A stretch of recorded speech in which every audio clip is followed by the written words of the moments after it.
puis finalement on le réveille tout de suite. Parce qu'il était sur le point de canner en fait. Mais bon, mon client n'était pas au courant que JP avait un problème de cœur, hein, vraiment pas du tout. Et il y a d'autres séquences comme celle-ci qui sont plus très récentes, où on peut voir que c'est clair et net dans ce local comme il appelait, que JP, il n'était pas du tout en état de santé de se faire maltraiter comme il a été pendant des années. Moi j'ai 26 ans, toi t'en as 46, et tu ne peux pas marcher 10 minutes sans t'asseoir parce que tu as un problème de cœur, ou parce que tu as le cœur qui bat trop vite, ou tu n'as plus de cardio, ou...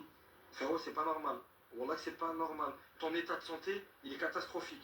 Là, on s'amuse, on rigole. Mais demain, si on apprend qu'il t'a un pépin, il y a un truc qui va pas, ben on va vite moins rigoler. Et les gars, on va pas se mentir, on est plus proche du pépin physique qu'autre chose. Quand tu ne peux pas marcher à 46 ans 10 minutes sans être essoufflé, t'asseoir, mais t'es pas un petit peu essoufflé, tu montes un escalier, t'es...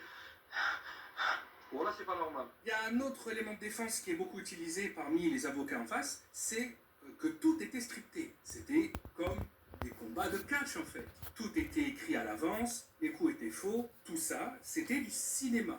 Rien n'était réel.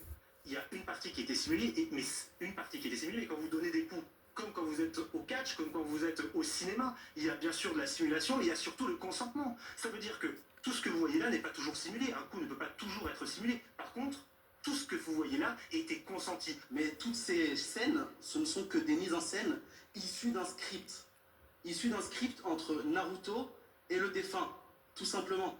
Les images, on peut les faire parler, on peut leur faire dire tout et n'importe quoi. Pourtant, le frère de Naruto, le frère de Owen, un jour il a dit ça en live. Dès que la porte du live, ça se ferme, on est en live, c'est fini. Moi j'ai un objectif, le faire sortir de ses gonds. Quoi qu'il arrive, de toutes les manières, si je dois prendre des coups ou quoi pour y arriver, c'est pas grave. Puis dès que le live est coupé, ben on reprend du normal, comme une pièce de théâtre quoi. Je peux pas dire que c'est scénarisé et tout, on emmerde vraiment, il nous frappe vraiment, tu vois. Il n'y a pas de truc qui est préparé à l'avance.